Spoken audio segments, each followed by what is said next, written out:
अमित शाह का इस्तीफा नहीं चाहिए, अमित शाह गिरफ्तार होना चाहिए। इससे ज्यादा यहाँ के अदालती सिस्टम की कोई बेशर्मी की हद नहीं हो सकती। इससे ज्यादा ये हद नहीं हो सकती कि सुप्रीम कोर्ट कहे कि पहले तुम हिंसा बंद करो, फिर हम तुम्हारी बात सुनेंगे। आज 2 महीने हो गए, उन बेशर्मों जजों को सुनने का वक्त नहीं मिल रहा है। 2733 सिखों को 3 दिनों में नवंबर 1, 2 और 3 नवंबर 1984 में 3 दिन में मारा गया। हिंदुस्तान चुप रहा। जब तक पूरा हिंदुस्तान नहीं जागता, जब तक अमित शाह और कपिल मिश्रा काल कोठरियों में तिहाड़ जेल में बंद नहीं होते, तब तक जो है ये बात रुकेगी नहीं। ये करंट लगाकर शाहीन बाग पहुंचाना चाहते थे।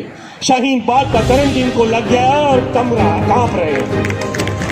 मुसलमान को हमने दबा दिया है, हमने उसके कानून में भी दखल अंदाजी कर ली है, हमने बाबरी मस्जिद भी छीन ली है, हम ये सब कुछ कर दिया है। हमने 370 धारा करके कश्मीर के मुसलमानों को बंद कर दिया है 8 महीने से जेल में कश्मीर के अंदर।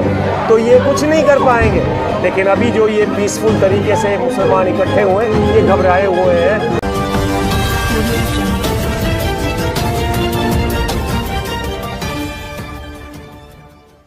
अमित शाह का इस्तीफा नहीं चाहिए, अमित शाह गिरफ्तार होना चाहिए। और अगर अमित शाह गिरफ्तार नहीं होता तो it is a failure of the democratic system of this country. And ये ठीक है कि जुडिशियरी ने हमको थोड़ा सी राहत दे दी, भाई हाँ आप ना थोड़ा सा मरहम पट्टी कर सकते हो। देखो कितनी हमें कहां पर रिड्यूस करके रख दिया गया। हमको इलाज के लिए जाने दो। इससे ज्यादा इस मुल्क की जमहूरियत के लिए शर्म वाली कोई बात हो नहीं सकती। इससे ज्यादा यहाँ के अदालती सिस्टम की कोई बेशर्मी की हद नहीं हो सकती। इससे ज्यादा ये हद नहीं हो सकती कि सुप्रीम कोर्ट कहे कि पहले तुम हिंसा बंद करो, फिर हम तुम्हारी बात सुनेंगे। आज 2 महीने हो गए, उन बेशर्मों जजों को सुनने का वक्त नहीं मिल रहा है। और वो मीटिंगें कर करके कहते हैं कि we have a very versatile prime minister. Shame on you justice Mishra for saying that. It is this kind of shamelessness which is emboldening the Delhi police. Delhi police अपने आप थोड़ी हरकत में आती है। दिल्ली पुलिस इन आगुओं से सेध लेती है। अंदर खाते वो कहती है जब ये लीडर ही हमारे साथ है तो हम कुछ भी कर सकते हैं। और इसलिए वो अपनी हिंसा लगातार जारी करती है। 2733 सिखों को 3 दिनों में नवंबर 1, 2 और 3 नवंबर 1984 में 3 दिन में मारा गया। हिंदुस्तान चुप रहा। लेकिन बृंदा करात और इसके साथियों ने नागरिक एकता मंच बनाया और फिर सिखों का साथ दिया। मुझे इस बात का अफसोस है कि आज फिर से बृंदा करात को ही नागरिक एकता मंच बनाना पड़ा है, अमन मंच बनाना पड़ा है। हिंदुस्तान के लोग अभी जागे नहीं हैं। और जब तक पूरा हिंदुस्तान नहीं जागता, जब तक अमित शाह और कपिल मिश्रा काल कोठरियों में तिहाड़ जेल में बंद नहीं होते, तब तक जो है ये बात रुकेगी नहीं। मैं आज का दिन तकरीरों का दिन नहीं है, जैसे यहाँ से पहले कहा गया, जहाँ हमें सहानुभूति प्रकट करनी है, जहाँ हमें ये बात को बताना है कि हम उनके साथ हैं।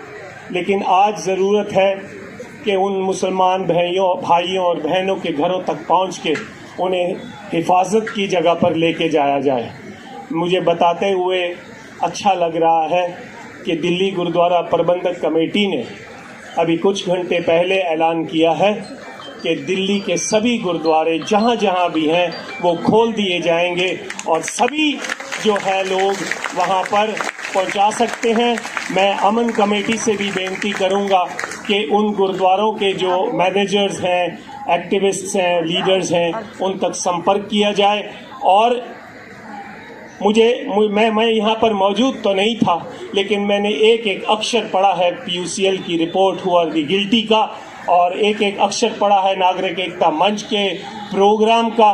मैं पूरा इस बात का वादा करता हूँ कि पंजाब से और दिल्ली से सिख समुदाय और सभी लोग, लेकिन हम अपनी तरफ से जो भी कुछ बन पाएगा, दिल्ली से ये क्यों बौखलाए हुए हैं? ये करंट लगाकर शाहीन बाग पहुंचाना चाहते थे। शाहीन बाग का करंट इनको लग गया और कांप रहे हैं। ये इतने कांप रहे हैं कि अपना होश गवा बैठे हैं। लेकिन आपने अपने होश के साथ, पूरी दृढ़ता के साथ, पूरे दृढ़ इरादे के साथ अपनी जो लड़ाई है इसको जारी रखनी है। अमन के तरीके से लड़ाई को जारी रखनी है। इंशाअल्लाह जीत जो है वो आम की होगी, लोगों की होगी, शाहीन बाग की माएँ और बहनों की होगी। और जो भी ये सीए और लोक विरोधी काले कानून ला रहे हैं उसकी हार होगी। मेरा नाम जगमोहन सिंह है। मैं एक ह्यूमन राइट्स एक्टिविस्ट हूँ। दिल्ली में आज मुसलमानों के खिलाफ नरसंहार हो रहा है। It's the beginning of a physical genocide of the Muslims in Delhi। Bharat सरकार करवा रही है और दिल्ली सरकार मूक दर्शक बनी हुई है।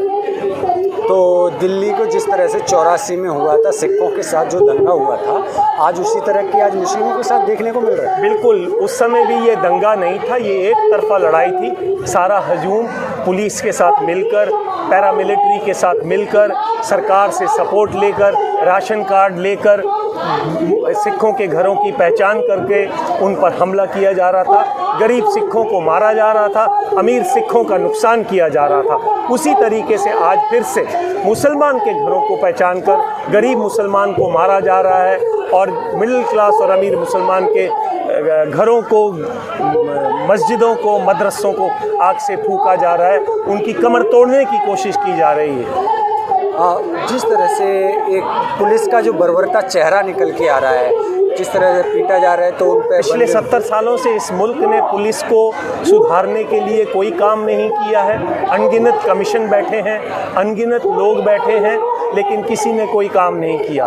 और इसलिए पुलिस जब देखती है कि होम मिनिस्टर जो है वो गलत बातें करता है, जो बीजेपी के आगू हैं वो गोली मारने की बातें करते हैं, तो पुलिस को लगता है जब खुद लीडर ही ऐसी बातें कर रहे हैं तो हम लोग भी अगर करेंगे तो क्या फ़र्क पड़ता है। और इसलिए वो बर्बरता जो है उसका एक ऐसा एक दर्दनाक चेहरा सामने आ रहा है। जो दिल्ली के पुलिस के लोगों को गिरफ्तार किया गया था, जिनको मौत लाइफ इम्प्रिजनमेंट हुई थी, आज से कुछ महीने पहले सरकार ने उनको बेल पर छोड़ दिया है। तो एक मैसेज जाता है पुलिस को, भाई कोई बात नहीं, अगर हम कुछ ना कुछ करेंगे, थोड़ा बहुत अगर हो जाएगा तो कौन सी बड़ी बात है। तो ये सारी की मिली भुगत है। The administration, the executive, the police, the judiciary, all have come together to crush minorities in this country.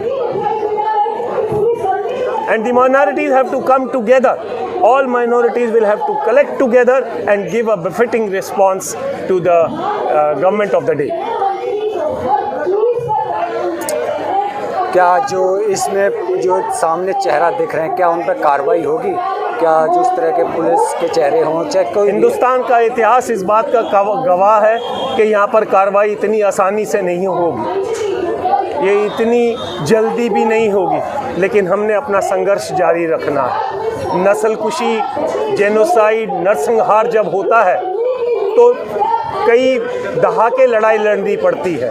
लेकिन मैं देख रहा हूँ कि जैसे शाहीन बाग से मुसलमान उठे हैं, उन्होंने ये डेमोन्स्ट्रेट कर दिया है कि हम लड़ना जानते हैं, हम अपने हकों को बचाना जानते हैं। और मुझे पूरा यकीन है कि वो जिस दृढ़ता से अड़े हुए हैं, वो यकीनी बनाएंगे कि जो है वो इनके जो हक खोए गए हैं उनको वापस लिया जाए, जिस तरह से और न्याय हो। दिल्ली के पुलिस वाले और एडमिनिस्ट्रेटिव ऑफिशियल्स और मंत्री, ये सभी जो हैं वो जिम्मेवार हैं। अमित शाह को, कपिल मिश्रा को और जितने भी लोगों ने गोली मारो जैसी बातें की हैं चुनाव के दौरान, सभी को गिरफ्तार किया जाना चाहिए। क्या लग रहा है ये गिरफ्तार होंगे? लगता नहीं होता। अगर लोगों की ताकत बढ़ जाएगी तो ज़रूर होंगे। हमें अपनी लड़ाई जो है वो जारी रखनी चाहिए। तो जिस जिस तरह से जो देखा जा रहा है आज कत्लेआम मचा हुआ है दिल्ली में, बहुत मुश्किल है। कत्लेआम को देखते हुए तो यकीनन ऐसे लगता है कि बहुत ज़्यादा मुश्किल है, लेकिन आवाम को भी इकट्ठा होना होगा, अपनी आवाज़ इकट्ठी करनी होगी, सड़कों पर उतरना होगा, हजूम के साथ सामने ईमानदारी से और पीसफुली जो है उसको टाकरा करना होगा। और अगर हम पीसफुली करने में कामयाब होते हैं तो ज़रूर, मुझे पूरा यकीन है कि कुछ ना कुछ ज़रूर हासिल होगा। समय लग सकता है लेकिन हासिल ज़रूर होगा। पीसफुल प्रोटेस्ट तो एनआरसी को लेके शाहीन बाग और जाफराबाद में चल ही रहा था, और चलाना पड़ेगा। हांगकांग में 13 महीने चलाने के बाद हांगकांग की सरकार झुकी थी, तो कई बार लंबा संघर्ष करना पड़ता है, क्योंकि ये सरकारें जो हैं ये अंधी भी होती हैं, इनको बहरी भी होती हैं, है ना, इनको समझ में नहीं आता। ये बौंदल, ये घबरा गए हैं, ये पीसफुल प्रोटेस्ट से घबरा गए हैं। इनको लगता था कि ये तो सिर्फ हमारा ही काम है, हम ही कर सकते हैं। मुसलमान को हमने दबा दिया है, हमने उसके कानून में भी दखल अंदाजी कर ली है, हमने बाबरी मस्जिद भी छीन ली है, हम ये सब कुछ कर दिया है। हमने 370 धारा करके कश्मीर के मुसलमानों को बंद कर दिया है 8 महीने से जेल में कश्मीर के अंदर, तो ये कुछ नहीं कर पाएंगे। लेकिन अभी जो ये पीसफुल तरीके से मुसलमान इकट्ठे हुए हैं, ये घबराए हुए हैं, और हमें पूरी मजबूती के साथ, पूरी एकता के साथ इसका मुकाबला करना पड़ेगा। मेरा एक सवाल है, यहाँ के जितने भी हिंदू नेता हैं वो कहते हैं कि देश का हिंदू धर्म खतरे में है। वो किससे हिंदू धर्म खतरे में है? आज एक व्यक्ति जो इंसानियत के नाते एक दूसरे का जानी दुश्मन बन गया। आज इंसानियत खतरे में है, आज कोई धर्म खतरे में नहीं है, इंसानियत खतरे में है। और ये बर्बरता जो हम देख रहे हैं, इस बर्बरता का टाकरा करना होगा। अगर वो ऐसी बर्बरता करके हिंदू धर्म को बचाने की कोशिश करेंगे तो फिर धर्म भी नहीं बचेगा, इंसान भी नहीं बचेंगे, तो वो उसको संभाल कर वो क्या कर देंगे।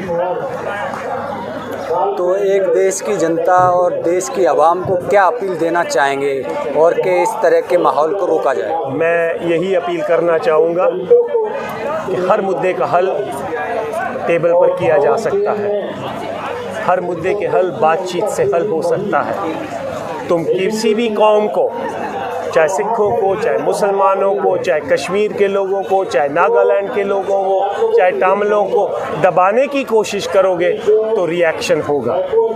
तो उस रिएक्शन को रोकने के लिए इस मुल्क में एक बहुत बड़ी समस्या है कि हर पॉलिटिकल कॉन्फ्लिक्ट को, आज क्या हुआ पिछले 3 दिन से मेरा ये एनालिसिस है, क्या हुआ कि शाहीन बाग ने पॉलिटिकल कॉन्फ्लिक्ट को फोकस में लाया। सरकार ने पिछले 4 दिन में उस पॉलिटिकल कॉन्फ्लिक्ट को लॉ एंड ऑर्डर प्रॉब्लम में कन्वर्ट कर दिया। तो ये एक स्टाइल है, ये हर जगह होता है। So now there is no talk. आज आप और हम पॉलिटिकल कॉन्फ्लिक्ट की बात ही नहीं कर रहे हैं, हम तो ये बात कर रहे हैं कि मरहम पट्टी कैसे करेंगे, ये इलाज कैसे पहुंचाएंगे, उनकी संभाल कैसे करेंगे। The dynamics of approach has changed, क्योंकि उन्होंने माहौल ऐसा बना दिया है। लेकिन इससे हमें मेन मुद्दे से हटना नहीं है। It's a political conflict, it should be resolve politically. मेरा हिंदुस्तान के अवाम से भी और दुनिया के यूनाइटेड नेशंस से, दुनिया के मुल्कों से ये अपील है कि तुम दखल अंदाजी करो। प्रेसिडेंट बुश यहाँ पर ट्रेड करने आए थे, तो ऐसे माहौल में ट्रेड हो सकता है? ऐसे माहौल में तुम व्यापार कर सकते हो जहाँ लोग जिंदा रहने के लिए तरस रहे हैं?